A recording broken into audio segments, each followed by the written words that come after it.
Hey,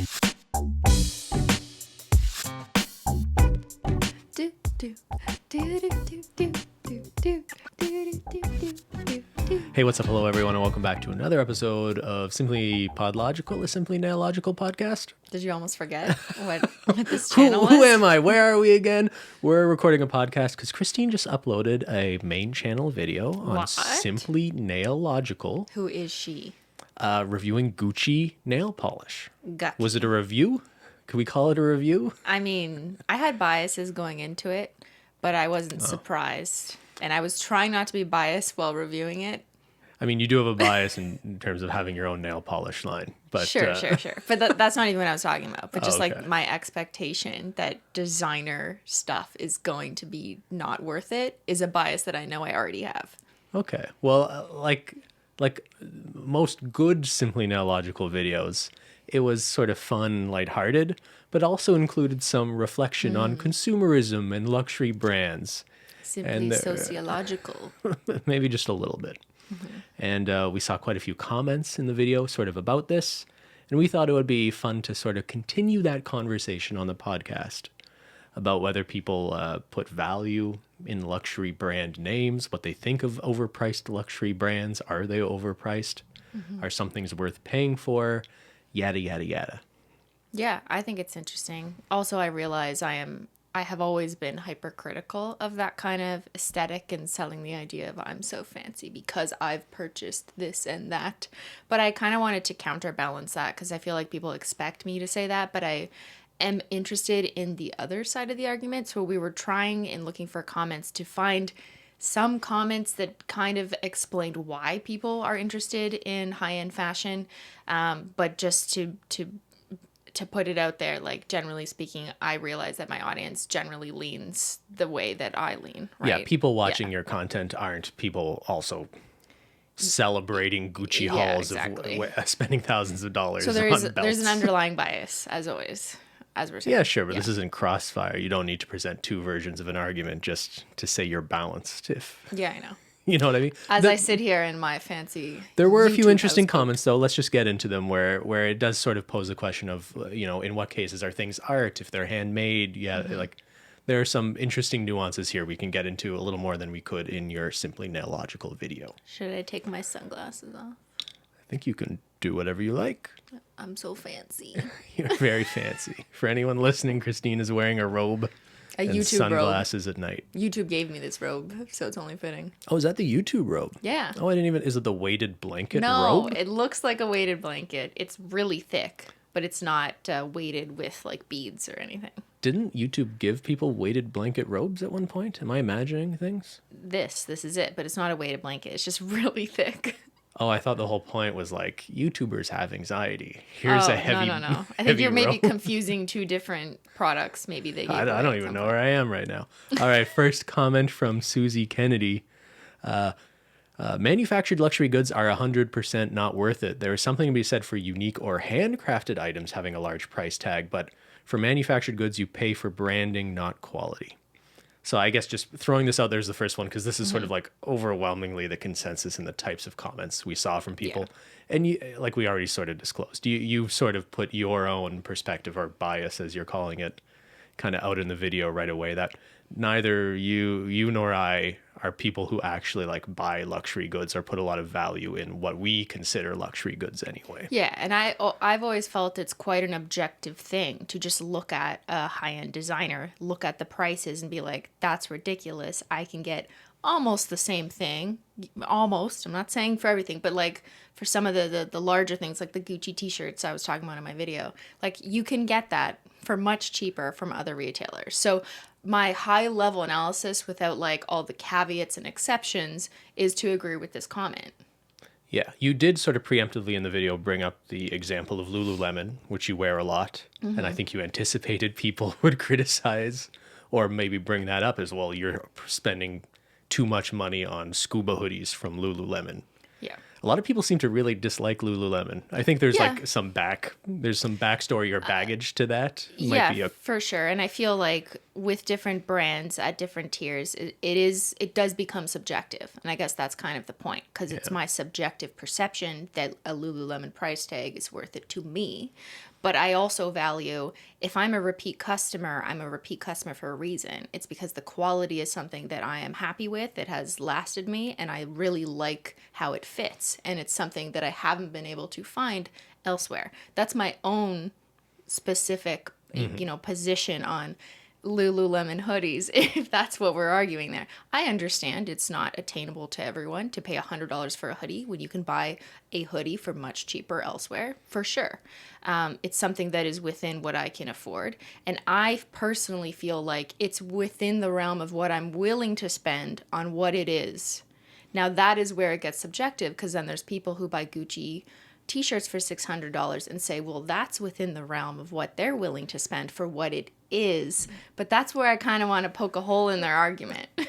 Well, yeah, I think, like, let's say you could walk into a Walmart tomorrow and buy the exact same thing as a Lululemon scuba hoodie, but it's like 10% of the price, and it's Is just it like the exact Walmart. same thing, though? Well, Because so I feel, yeah. this is my thought This is experiment. the argument. Because I think if you could find it for much less money, and you were only the only thing informing your decision was money, you would just buy the less expensive one if they were the exact same product, right? Yeah. And I think maybe it's a matter of convenience, because it is possible that the same fabric is used by another company that sells for much cheaper than Lululemon. Maybe I just haven't found it. It could possible. exist. And it could also be the case that the cheaper version is being made by little kids overseas in a sweatshop, Like, it begs all these other questions. I was just going to add that I do realize there is this like industry on Amazon where it's like Lululemon dupes, and they sell for like $10 to $30, so much cheaper. So you kind of take your chances with that, from the forums and the friends I've even had like participate in buying off Amazon to find the cheaper version of Lulu. And some of the material is great, it really feels like it. And some other ones you're taking a chance, and then they like fall apart, and there's no customer service, and there's no real guarantee in the brand. So it's not just about, for me personally, buying for that brand label, because I could care less if you can read Lululemon on my, like, I don't even buy the ones that are overtly branded, to be honest. I'll never buy ones that say like big words, because I just don't care. I think it's more about the brand's history and how I've felt purchasing their items as a customer and how long they've lasted me. Subjective. You may have had a terrible experience with them. I feel like it's worth it for that price point.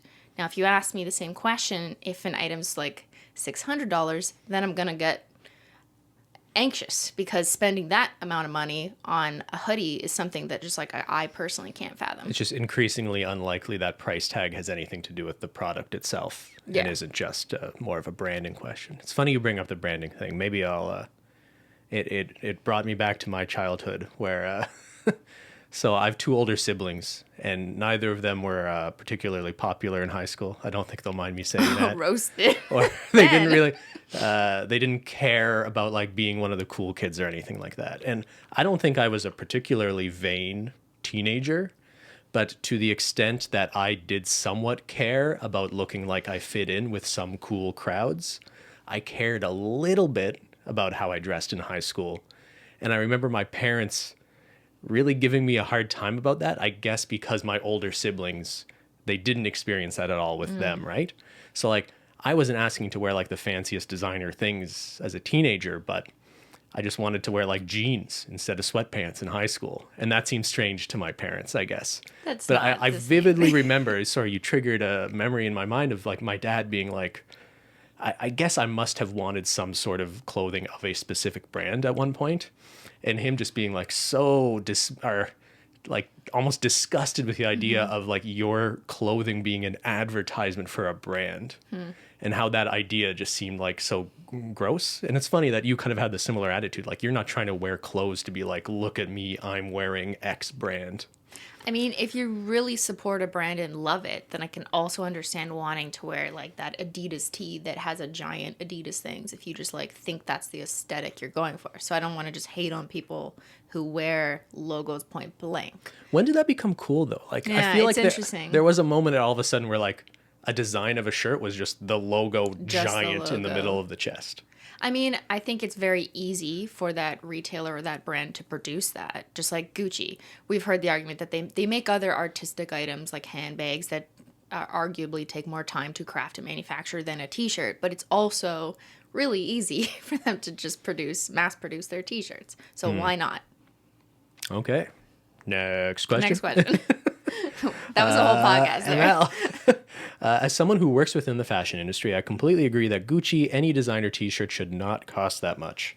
However, it should be noted that those very commercial pieces that flooded our Instagram feeds over the past 2 years were simply bought by influencers that wanted to flex. The fashion house has a deep history and offers many items that are beautifully crafted. Of course, there are large profit margins, but I guess I just wanted to reiterate that the real Gucci and the Gucci we often see on social media is not necessarily the same thing. So this is one of the few comments we saw that sort of provided at least a little bit of a different perspective than the sort of... Which I acknowledge that is something I am not fully versed in because I've never attended a fashion show. I've never really appreciated a high-end fashion designer fashion show. I just haven't cared. However, I'm aware they exist. I'm aware of New York Fashion Week. I'm aware that these things have huge social capital and just like cultural value to people of all ages. And this isn't just young people, this is all ages, right? Mm-hmm. So I like this comment because it does try and remind us people who don't care about brands that there are others who do care about the craftsmanship and more the high end, the haute couture, if you will, the art created by some of these brands. And now in doing my research for the Simply video, I watched a lot of Gucci commercials on YouTube. Mm-hmm. And I will agree that a lot of their commercials, the aesthetics, the cinematography was incredibly artistic. And although some of it I thought was a little like, okay, you're trying too hard here, whatever. That's just my subjective opinion. But on the whole, I think they do put a lot of effort into crafting this kind of ethereal world that people can fantasize they live in. So I will give them credit in the sense of like they are trying to create art. Whether or not you buy into it is up to you. Yeah. So really, the thing here is like, is fashion art? Or do you put a lot of value in fashion and sort of monetary value on that, right? I guess where I have trouble with that argument is it's one thing if, the fashion house is making some art pieces that are kind of singular. Like, as soon as you start mass producing a t-shirt, like who am I to say whether or not it's an art piece that there's Donald Duck on a Gucci t-shirt, right? Art is in the eye of the beholder. Like, I like pop art, right? A lot of people will be like, that's Andy Warhol just like recreating a Campbell's can of tomato soup as a print. That shouldn't be, is that art? I'm totally okay with that being art. But what is the price of that art? But here's the thing. So like an original Andy Warhol hanging up in the MoMA, like there's probably a pretty significant value on that piece of art. Mm-hmm. But if they're just running, making thousands of prints of his tomato soup can lithograph or something. They don't go for anywhere then much, right? why would I be paying, $900 for that, right? And it's kind of the same thing the way I look at the Donald Duck t-shirt. Even if I thought it was an art piece that had a lot of artistic value, it's kind of I'm paying just for a print, a recreation. Right. So I guess the biggest parallel would be like, think of a Gucci handbag that has like florals and very handcrafted aesthetics on it with embellishments or something, right? You may not value it. I can try and at least understand why some people really appreciate that art craftsmanship in a purse. So it's not that there's only one of those created. There's tens of thousands. I don't know. I'm just making this up. Yeah. Like based on the fact that they could be in many stores, there's a lot created. But I would argue that even if that was a product that like I cared about, if I cared about fancy purses in that way, I would be more willing to consider like making that investment in that art piece as I see it, because that to me is in stark contrast to mass-produced white t-shirts that just have a logo slapped on it, because there is no art in the mass production or in the elements that it has on it. It's just the logo you're buying. If you take the logo off, what is it? a commentary on the absence of you know Yeah, what I okay. mean? I'm sure like, someone no, no, somewhere but could think come of up this. with an argument. If you take one of the fanciest or most embellished Gucci purses and you took off the G or the Gucci, you could argue there's still a lot of value in the materials used, the design, craftsmanship, and yeah, I'm not completely well versed on this, but like I'm trying to give this the benefit of the doubt that there is more artistry that is of value, more objectively of value, let's say, in that kind of product rather than the fashion that we see on influencers, which is what this comment is saying. There's like Gucci slides, a Gucci t-shirt, like that is not art. That is purely just social symbols. As like a super casual observer, like I'm not really interested in fashion at all, but I feel like almost the opposite is what we're seeing, where it's like these very sort of like norm core, Supreme. not very branded things, but you're really paying for just the knowledge that you are an exclusive group of people who has the thing. Like, let's say Gucci came out with like a blank white purse, no markings on it at all, but it's like super exclusive, and somehow that's decided that's the hottest thing this year. And the brand isn't even really maybe visible on it, but everyone knows what that is, and everyone knows that only 1,000 of them were made, and everyone knows that if you were able to buy it, you had $10,000 to burn. That's kind of where how I think about these things more than. But that's not what's happening. It's the opposite that you see the most of, that you see people flexing, is stuff that has the logo. It's like the whole Supreme movement. But it doesn't, I guess what I'm saying is it doesn't necessarily need the logo to achieve that prominently. It could just be so known in the culture. Or like, I people can't who even think of care. an example of what you're saying. But I think like even when Kanye West was trying to come out with the clothes recently, it's not that they were like super branded. He was like, it was a bunch of people wearing like beige baggy hoodies, and people just sort of knew, oh, that's a Yeezy something. But I don't know. Did that translate past him and his group of people wearing it? Well, no, but none of these things ever translate past the people who actually assign value. No, but I would to them. argue that the influencers wearing Gucci has gone past Gucci themselves advertising their stuff, right? Kanye and his group in his photo shoots wore all beige to make a statement. I don't see that happening amongst influencers. No, unless but they were I'm part of his sure there campaign. were people who were influenced by that trend, though. Yeah, it's possible. It's just what I think this comment is saying is that you see so much more of this logo slapping everywhere, and to be able to afford that kind of logo slap says a lot, or you think it's saying a lot about you and what kind of special social invitation you've received to participate in a certain group. I want to say, though, this is just me speculating, the sort of like logo slapping, is that a thing? I don't know. The idea of so prominently showing the logos of the expensive brands you can afford, if you're like really rich, I don't think you do that. You know what I mean? Maybe like obviously it's people who can afford that, and there's plenty of poor people who try to buy these things or do buy these things as a status symbol, even if they maybe shouldn't.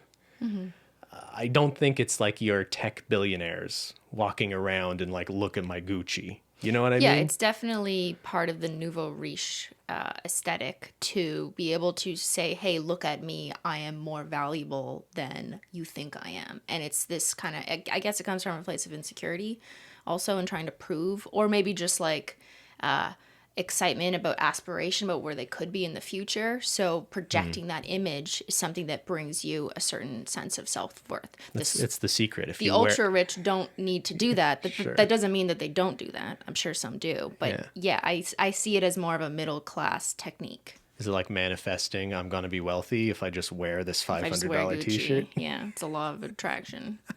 If I just wear this house coat what is forever, that I gonna will manifest? be comfortable for the rest of my life. All right, from Iswolf. While it seems like the popular opinion here is that luxury items are not worth the price, some brands do have products that appreciate in value. Look at Rolex. Good luck finding even a basic watch right now. New limited models are going for 2 to 3 times the retail price. Same thing with Hermes bags and some cars. While some designer labels may not be worth it, others are.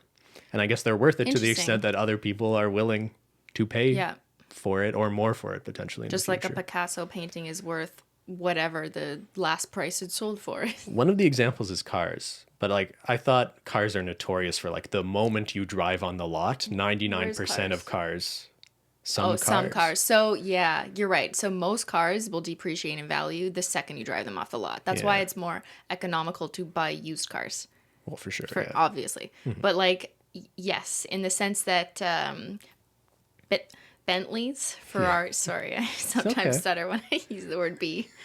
It's all your fault. She can't say my name. Bentleys, Ferraris, Lamborghinis, those I think, generally speaking, are ones that are most likely to retain their value, in part because of their limited production. Now, I wonder if part of that is manufactured like by design, like they deliberately only release a certain number of. We're talking yeah. really niche at this We're point. talking like the unattainable vehicles. Yeah. Like this isn't the same as a Chanel bag. I'm not saying everyone can afford a Chanel bag, but it is closer to being able to afford than a $400,000 car.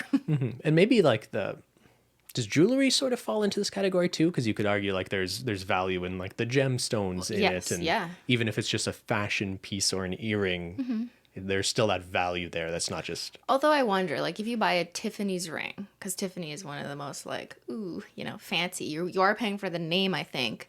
If you buy a real diamond, yeah, you're buying the real diamond that should retain its value. But I do wonder, does like products like Tiffany's necklace, do those retain their value or no? Because the brand name doesn't hold up as well as like the stone itself, but the stone may continue its value. That's something I don't know. Comment down below if you're a Tiffany's connoisseur. And there isn't necessarily some sort of objective standard to how much you can make your money back on these things retail necessarily, right? Because it's not necessarily just the fact that like objectively speaking there is a diamond this big in this thing. Some people 10 years from now might just decide there's a market, like the Pokemon cards thing, right? It's not Yeah. like those things actually had some sort of inherent value. It's just there's some of this cyclical thing, they became popular again. And I mean, I think that was manufactured to a large degree, but you see these things not necessarily be tied to anything objective either. I think purchasing luxury items, there is never a guarantee you're going to see a return on that investment, and you pretty much need to accept that going into that.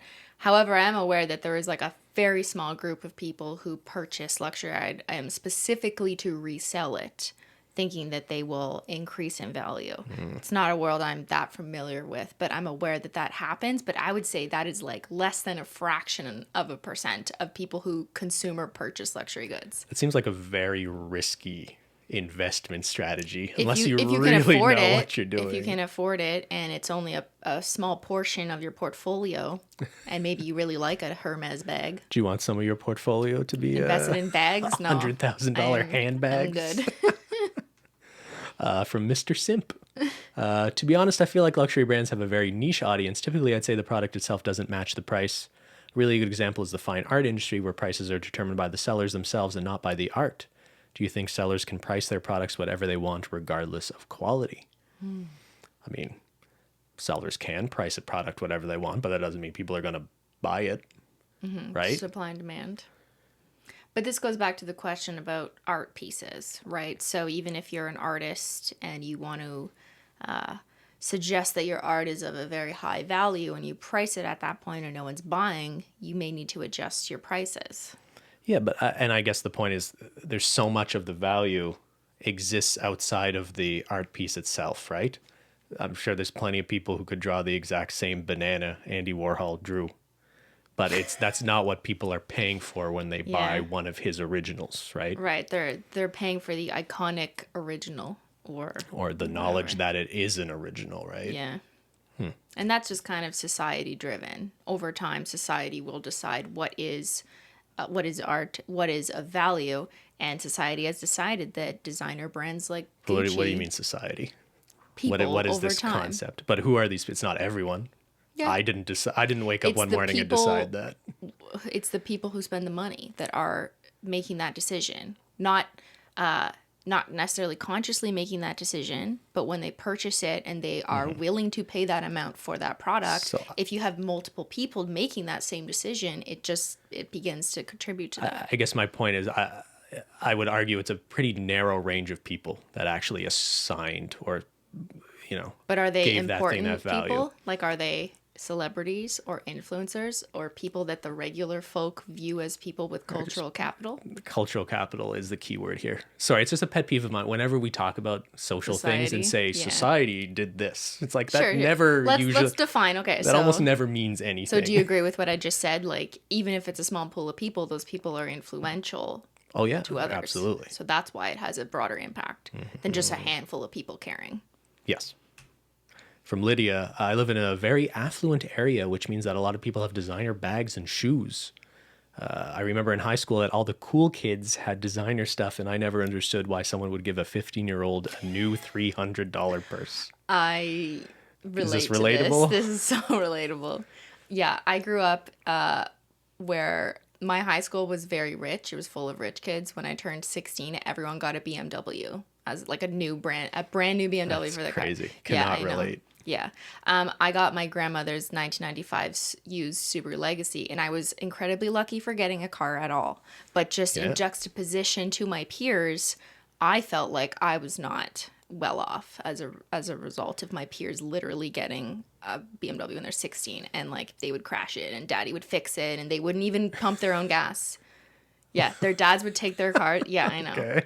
Anyways, I just like have memories of this because yes, I remember kids getting like the newest Coach purses, and I wanted it too. I'm not gonna lie, I wanted that Coach purse, and I would ask for it for my birthday, and sometimes I would get what I wanted, but it wouldn't be the best or the latest, and maybe I'd have to wait a year, and it was like last season's model, or we got it at the outlet mall from Florida, or things like that, or I didn't get the three stripe real Adidas tearaways, as I mentioned in my video. Bring this up. There was a lot of examples that I remember, like I remember crying too as a kid that I didn't get the things that my rich friends got. So I think being a teenager is when this, I think a lot of people grow out of this. Mm-hmm. And it's hard for me not to think of these like, this idea of needing to have the certain things to fit in and be cool as being something that like should stay in your teenage years if it exists at all. And it's when you're in your 20s and 30s, the ideas of like just needing to show everyone you're wearing Gucci, like that's what's kind of seems crazy to me. But yeah, it's way more relatable to think about the fact that these sort of social hierarchies hugely matter when you're in high school. Mm-hmm. And I don't know if today they're still determined by whether or not you have the cool fashion or whether you have more followers on Instagram. Like, I think maybe this has changed over time. But yeah, when we were in high school, for sure, there was quite a bit of premium put on people who had The nicer things. the things that were cool at that time, whether they were fashion or other things. Like in some circles, I don't know, I'm sure the nerds, it was like who had the best gaming computer or something, you know? So Yeah, it's all relative to who you're friends with and how small your world is. And I think when you're a teenager, generally speaking, your world is smaller than when you become an adult. So at the time when we're teenagers, like all we know really, or all we care about is our friends at our school, which is just one tiny microcosm there. And so you're just comparing yourself to those other people. But as you grow up, generally speaking, or as I grew up, like once I got to university, I stopped caring that I didn't have a cool purse because I realized who the fuck cares? And that was my own personal development where I realized that. But I think what you're saying makes a lot of sense if you look at where you are in the world and who your peers are. So like, who are our peers right now? I mean, apart from YouTube, but like we don't really leave the house. Just pretend so. we're not on YouTube. Like our Okay. peers are our family, our friends we've had since university, maybe, and people we work with in the government. Yeah. None of those people care Or about like a Christine's not Gucci wearing handbag. the new Gucci. But this is really important. None Yeah. of those people give a shit. So I don't give a shit either because it's just not a social circle that cares or places value on those items. Mm-hmm. That being said, if you're a young person or a 25-year-old growing up on Instagram and your goal in life is to be part of that lifestyle or it's something you aspire to, that is your virtual social circle. And maybe even your in real life social circle if you have friends who participate in the same visions for what they imagine for their future. So you are influenced by the circle that you are in what has value and what kind of objects matter. Mm-hmm. Yeah, you kind of reckon your I mean, what is the answer though? So you had parents that were just not willing to spend the money on those luxury things. I don't want to pretend like I never got gifted anything. I definitely had a Coach purse at some point. I just Sure. remember relative to my friends, I remember feeling frustrated that I didn't ever get like the best one or the first one. I got And, it. oh, I'm I sorry. always felt lower. I'm not trying to make this more personal. I'm more Yeah. thinking like if you are a very rich person with kids, like, yeah, you probably want to give them the nice things that would make them happy. But you also want to ground them? I, well, like punish, you mean No. ground the, Sorry, keep them grounded is what I meant, not Okay. ground them in a punishment way. because yeah, in a way, if you surround a child with luxury goods from the time they're a young teenager and that's all they know, Yeah. really kind of skews your perception of what is normal, right? And I think that's maybe partly why my parents didn't just want to shower me with gifts. Like they didn't want me to grow up thinking that was the most important thing. If I wanted to work hard and save my allowance or save the money I'd made working at Shoppers Drug Mart all through high school, then yeah, I could go buy myself that Coach purse. But I think that's a good trick almost from a parent's perspective to be like, yes, you can buy this $300 purse if you save all your money that you're working for the next however long that takes. And then the kid has to reassess like, that's a lot of work, and has a different perception on money rather than just like accepting whatever from their parents. So I think it's kind of, there's like a lesson in parenting there. I am not a parent, but I feel like there is some lesson teaching that can go along with choosing to just not gift your kids anything they want that is designer and instead make them work for it. Because then they question if they really want it, if it's worth the work. Yeah, but I think you're really right that it all comes down to your social circle and maybe why it's important to surround yourselves by family, friends, and people that have the same values as you or value the same things in a way. Like if someone you come across, like an acquaintance you come across without a party, thinks you're not cool because you don't have the latest designer handbag, that's probably not someone you want to be friends with because they're probably not a good friend if they don't care about you as a person. Although a lot of young people are just, hopefully people grow out of that. I mean, that happens when you're a teenager. It's just like the movie Mean Girls. Get in, loser, we're going shopping. Like, Sure. you're only, cool if you have the money and the means to present that image and be the popular girl. But I just think with age, a lot of people I know, kind of grow out of that and change their perception of like what is valuable. But then there's still many others who are still in it. And we see that every day on YouTube. And we just assign value to other things. Maybe it's not fashion anymore. Maybe it's, all the dads saying who has the best lawnmower. I don't know. People find things to assign value to. I'm not just trying to shit on young people, I guess is the point I'm making. From Fuzzy Beetle, do you have any items that are considered ridiculously overpriced, but you buy them because you enjoy them? For me, it is Fiji water. Good point here. I wouldn't have even remembered the Fiji water thing as luxury unless someone had pointed it out. You were called out, Ben. And that is me just sort of losing perspective that spending like $3 on a bottle of water is kind of absurd for most people. It is. I'm a little out of touch. Like, how much is a banana? $10? Shut up. Does Fiji water taste any different than our filtered Brita water? Yes, I think in a blind test we could You do could this. I'm a bit of a hydro homie, like I value my water quality. No, I mean, yes, I think so. For me, it's also just like it helps me actually drink water. I'm not someone who thinks to drink water. I probably don't drink enough water. But if I have a giant thing of Fiji water in front of me, I'll just drink it because it's there. Because you like tasting the brand? I could just buy a big jug of water and keep it in front of me, This is one of those things where I do indulge. Anyway, so the question, though, was, Cristine, do you have anything like this? Is there anything... ridiculously overpriced. Yeah.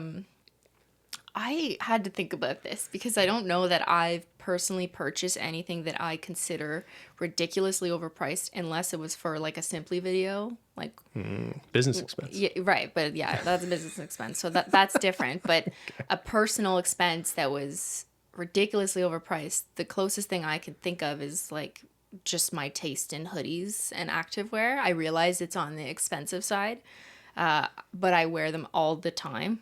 and I will wear the same outfit more than once. Fashion world, like several times. You see in this podcast, I'm always wearing like the same hoodies. I repeat Ish, them. don't think so. Yeah, Fashion but like faux pas. I wear my stuff over and over for years, and I keep them all. I do not change them out when the season's over. You and I have something in common too, is that when we find something we like, we we can just do that over and over, or buy it and many times. Yeah. For me, it's like if there's a sandwich I like, I'll eat that for lunch like 365 days a year. For you, it's like, here's a hoodie I like. I'm going to buy it in all 20 colors. If you find something that fits you so well, that's super comfortable and that lasts, and you just love the colors or the offerings, like if you can afford it and it's within reach, then why not buy the same item that you reliably know you like? That's earrings is another one. I have a lot of these same earrings people often comment on. They're Swarovski earrings, which is not real diamonds, but they look better than real diamonds. And they in look my better opinion, than real diamonds? Yeah. Just because they're bigger. Cubic zirconia always looks better than real diamonds. I'm sure some people are. Just not under a microscope. Very aggressively disagreeing with Like, you right now. I think that's an example. Like, Swarovski is fancy for fake jewelry. Yes. It's expensive for fake jewelry. I guess that's something I'm willing to pay for, because these earrings I think are $80. It's a good you just like how it looks, right? I like how it looks. They're also plated with real silver or gold so that I'm not allergic, because I can't wear fake metal. Yeah. So I have to have real plated. However, I do not give a shit about real diamonds. And if I had earrings this size that were real... I'm a lucky guy. If I had earrings this size that were real diamonds, are you kidding me? I'd be asking to get them stolen or lost. Like, I just can't do it. Yeah, if people if you're wearing like $100,000 earrings walking down the street, wouldn't you be in constant fear that like someone's just gonna rip them out of your head? I would feel like I would lose them. That's why I can't That's probably wear. a more reasonable. I will never concern. wear. Yeah, I'm not doing it. But It's the Kim Kardashian meme, right? Yeah, exactly. Kim, there's people dying as she's like weeping over their earrings she lost in off the Bora Bora hut. Yes. Do you know what I'm talking about? I know, Ben. People are dying. Yeah. From Mayurk Lamb, do you consider Holo Taco a quote-unquote luxury brand? How do you try to balance quality and price when making your products? It's a good question. And I think it's something we had to think about when we were originally conceptualizing, like, how are people going to perceive this brand? Because there is a question whenever you're making a brand, like, do you want to be luxury looking? Do you want to be more accessible to consumers? And we decided early on that we wanted to be accessible to people, but still offer a premium quality product. Yeah, I don't think we ever for a second considered swinging towards the direction of... No, it wasn't a question. I was just saying, when a person is establishing a brand, these are things you consider along a continuum, because it's important to your marketing and your price points. I mean, this was a long time ago, but if anything, I remember a long time ago us having some conversations about whether to compromise a bit on product costs to make it a little bit more affordable at one point, but I think it was very important to you not to compromise on the quality. Yeah, I had like a threshold that I was not willing to go under, because we would be reducing the quality in order to make the cost even less. And there's just like a point where I'm like, I can't. I don't want to, because I want our product to be, as packed with Holo or the real stuff, or the bottle has to be custom. It has to have a Holo label. The packaging has to be Holo. All of these little things These things add do up. make it, they're an expense. I guess we never really defined what it means to be a luxury brand. I guess if it means that you're paying a lot of money for the brand name and not what's in the bottle, then it's certainly not a luxury brand. Is it more expensive than the nail polish you're going to find in the drugstore? Probably. It depends on the nail polish. Depends on the nail polish. And it's also, we would argue, probably better quality than those polishes. Too. Right. Yeah. Yeah. So, no. From Alex, what's the most expensive nail polish you've ever bought or received? Ooh, Gucci? No. It's got to be up there. Louboutin? Did you make Louboutin, Cristine, Louboutin. Did you make a video? Yes, I did. Was that the spiky ones? 4 years ago, but I think they were also 30. I think those were $30. It was a lot smaller of a bottle. Well, inflation, about the same thing. No, yeah, now they're 40. Sure. Okay.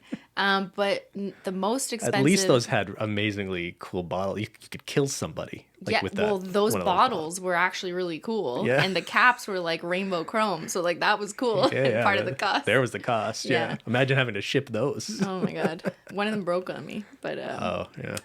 I think apart from that one time I got a quote unquote $100,000 manicure or whatever, I didn't actually buy the polish. So I'm not going to count that. No. But the highest value polish that I own is something you bought me. Yeah, I know what you're gonna. Yeah, What unicorn. is it, Ben? Clarins 230. 30. Okay. So do you know? Known in nail polish circles as Unicorn P, because back when there wasn't much cool nail polish at all, it was one of the few like interesting special effects polishes that came out back in what, the 90s. A long time ago. I'm not sure, but like it was sort of known in like nail polish loving circles as like a really coveted nail polish. And for that reason, it got like this, I guess after the initial run, when they stopped making it, there's this whole like secondary market. Like you can find it on eBay probably still. Do you remember how much you bought it for? I don't. Was like $100? I think it was like $80, 80 or $90. Yeah, that sounds right. But again, yeah, what you're paying for is that a bunch of people decided that that was a hot commodity. Yeah. And there wasn't many of them to go around anymore. So you're paying for, I would argue, in part the pigment, not that the pigment is $80, but just the pigment was, or it definitely is something that is more expensive than the average crayon polish. But you're also mostly paying for the scarcity of how you can't get that anymore.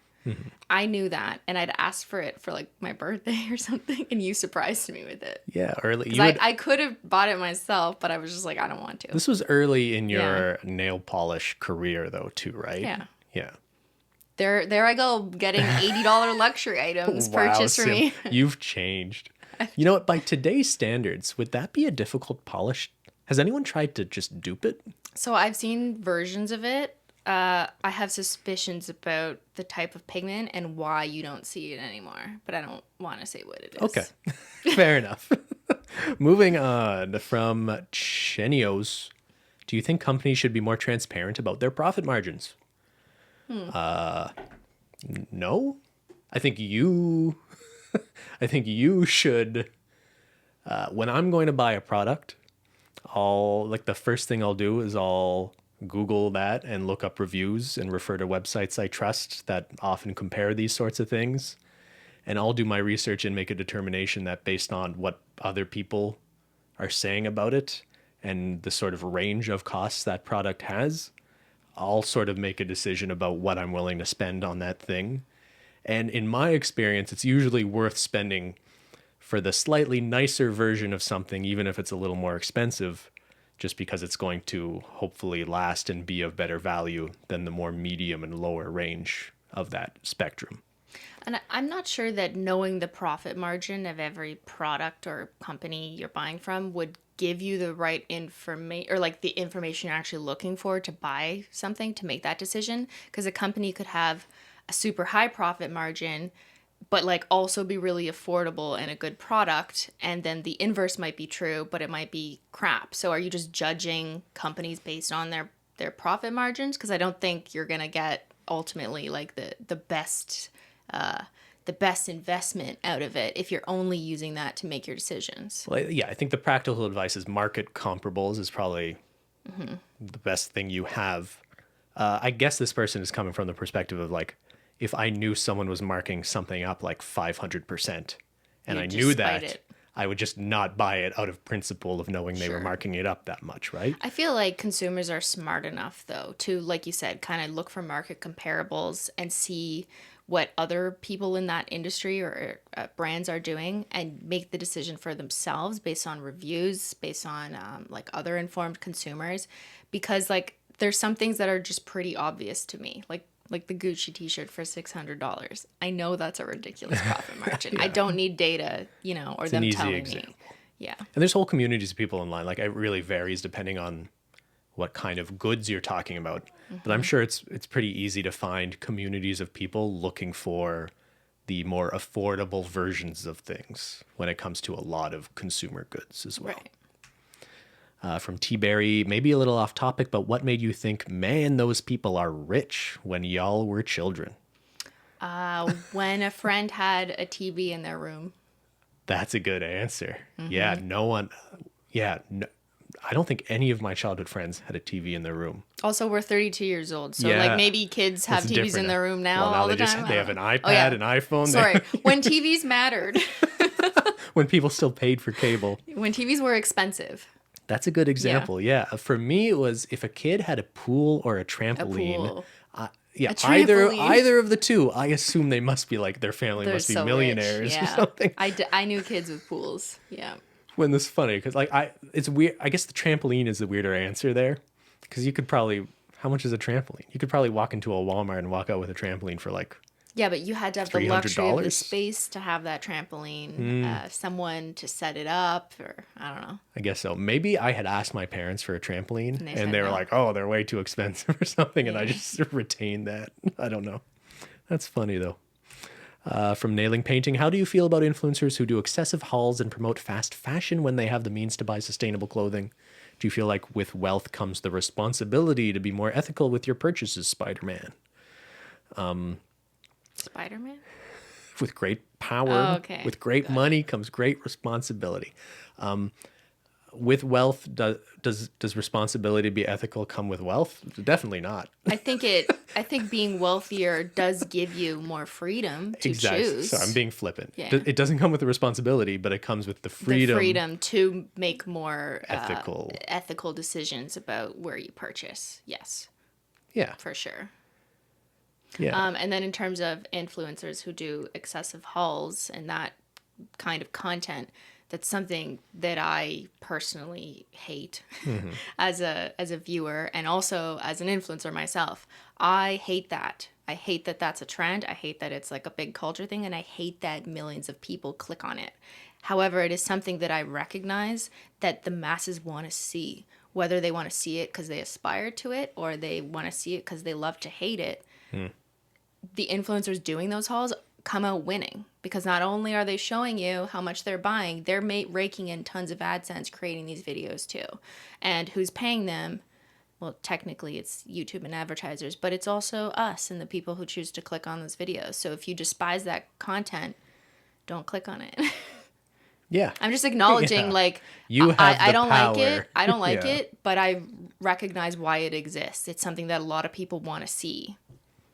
Yeah, no, I have nothing to add to that. That's great. If I could loop back to the ethical thing, though, I think I don't know, this is maybe too much of a tangent, but my perspective is like when people are talking about like being ethical consumers and stuff, I really sort of want to reject or ask people to consider that this isn't an expectation you should have of people making decisions at an individual level, right? Like I don't think a solution is expecting people to research the supply chain of every clothing company I'm going to buy from. I think you want governments and the state to regulate companies that are using child labor in their companies, right?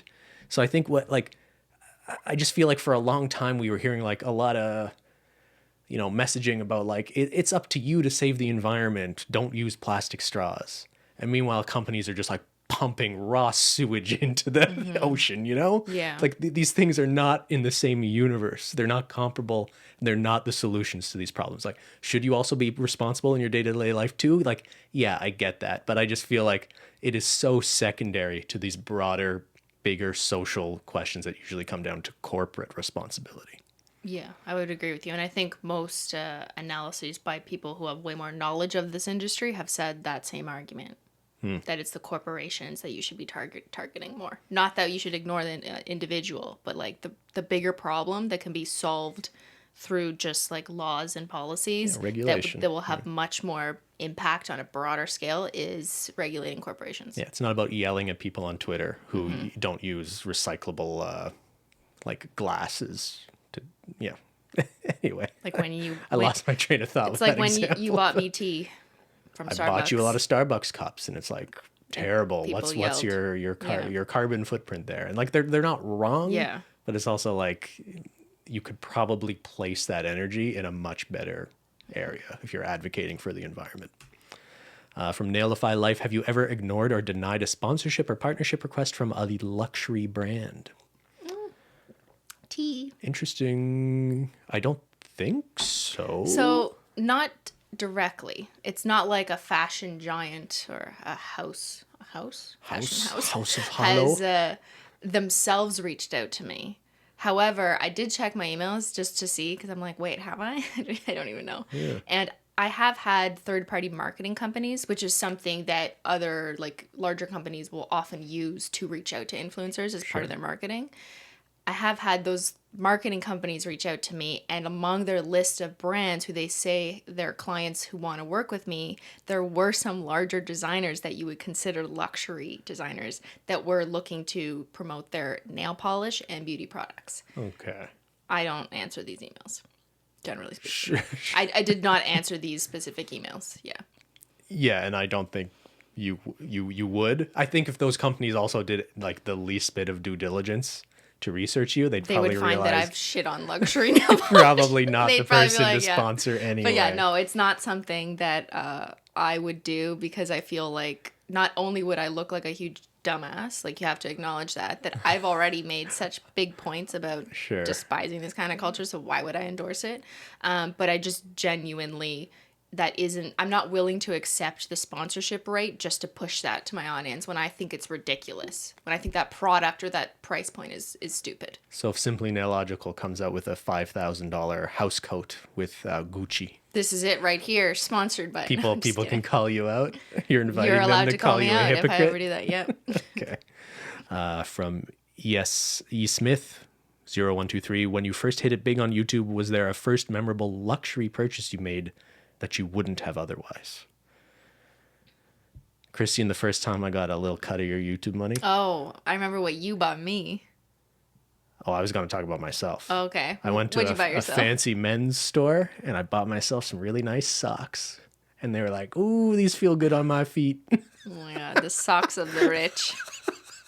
I bought myself a sock too. It was big and woolly. It was enormous. I bought myself 2 socks, bitch. I know that sounds like a joke, but like honestly, like when I think of like things I buy now, because I am a little more willing to spend money on things, just little things like that where I don't think twice about like buying nicer socks. Or buying dinner from a local restaurant. Yeah. That's a really good example. That's something we would not have done on a weekly basis like 6 years ago, because that's you spend a lot of money on going out and eating food. All right. Do you have a more interesting example more with interesting me? than supporting local businesses purchase? And spending I feel like we were asked this question before, but I don't really think so. I remember you buying me, I have to be honest, you did buy me a designer purse. This did happen. Yeah, we should probably acknowledge this at some point in this conversation.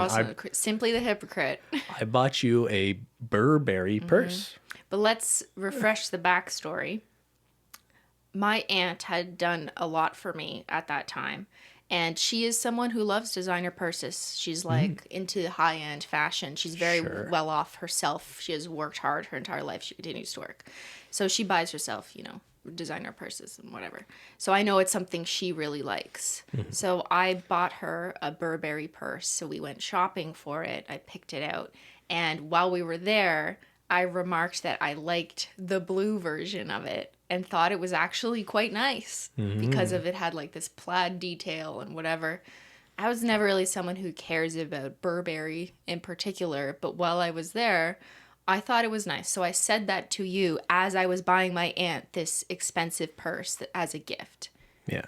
So for your next birthday, I bought you that. So then Ben went back and bought me the blue. And then Burberry we argued for like a full day after that about whether or not you were going to make me return it. Because you knew that it's something I would not have bought myself. But isn't that a good gift? It's something you want, but you wouldn't have bought yourself. But at the same time, like, and I remember this argument, I just didn't want to keep arguing. But like, to me, it's just silly. To spend that.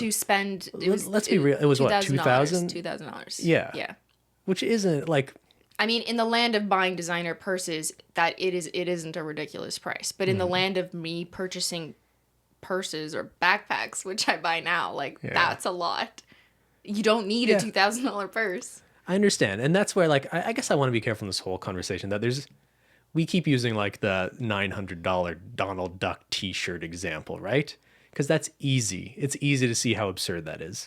But there's really a spectrum here about like a lot of women buy a purse or Yeah. like having a nice purse. And you should have a good, functional, comfortable purse. Yeah, but a lot of people don't just look at it from a purely utilitarian functional perspective. Maybe I if this know. is something I'm going to wear every Every day, day, then you want to invest that. I'm willing to I have a I slightly understand. nicer one that makes me feel good about it, right? And that's okay too. Like I don't want to come off like we're just judging No, no, no. anyone I who's think not. that's a You could use a plastic bag to carry around all your stuff, right? I think that's a really good point. It kind of goes back to what I was saying about how much use you're going to get out of the item. So when I buy like a hoodie that I'm going to wear a lot, and I actually do rather than a one-off item, like I feel like it's more worth it.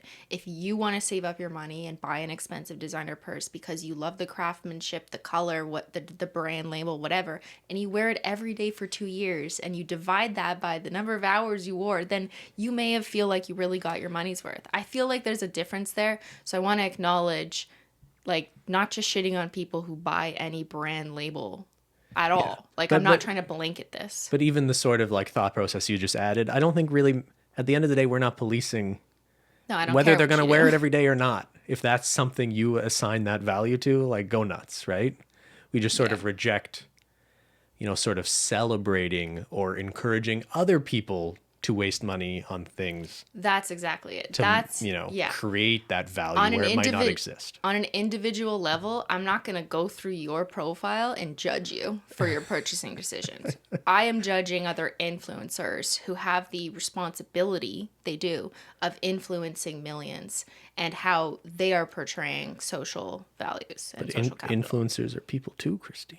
Yeah, but they have a lot of responsibility and they need to be Yeah, but aware of they, that. they were just influenced by the people before them. Yeah, I feel like you can only use that excuse for so long. I don't like. I know that you're using my argument that like, oh well, we're just influenced by our social circles, but you can also choose to decide who's in your social circle and decide what is the right thing to do as a human. So I don't know. There's no solution to the agency structure problem. We're all Yes. products of our environment yes, at the end of the day. Okay. Last question from Lauren. Is there a sweet spot in terms of how much money you make or are worth? I find that when influencers don't make much money, they're not important. But when they make too much money, people are annoyed at their wealth regardless of what amount of work was put in to get there. Do you kind of agree with this? And where would you place yourself on it? This is an interesting question, and there's a huge risk of coming off and totally out of touch and tone deaf when you talk about because really it's asking, is there such a thing as having, I think it's obvious there's such a thing as having too little money, but I guess it's implying there's such a thing as also having too much money. I don't really understand the statement when influencers don't make much money, they're not important. Is that just a product of them not having many views and subscribers? So we decide they're not important or not relevant, if you want to use that language? Maybe, but I think the second half is the more interesting point. Like, I think there kind of is a point at which the flip side of the flex culture you see today on YouTube is that for a long time, a lot of YouTubers were very careful not to let people flex, know yeah. how much money they had made online because the thought was it would make them less relatable. And yeah, there are some people that I think just decide that because someone has made a lot of money that they don't like them anymore. Right. There's an automatic resentment almost, or an automatic decision that if you find out someone is actually really rich, you may just think that they're a bad person in some way. And I felt that sometimes. I really don't want to pretend like I've always felt like that, but like occasionally I'll come across a comment that suggests that, like, well, what do you know, Chris? You're rich, so it must be nice. Yeah. When people say eat the rich, they're also talking about you, right? Well, are they, or are they talking about Billionaires? there's a I don't know. difference between millionaires and billionaires, but Yeah. I don't know what people mean, and I don't think we all know what we mean when we say that either. Let's be real, though. It's a good problem to have. Like people say, mo money, mo problems.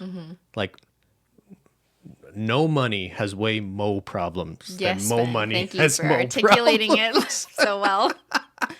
Put that on a shirt I and sell I it for $900. I do agree, though, that there is an annoyance that I observe too in audiences when influencers who didn't used to be rich, let's say, get rich and then all of a sudden have all these giant fashion houses coming after them for sponsorships, and they take those opportunities, and then their audience feels alienated.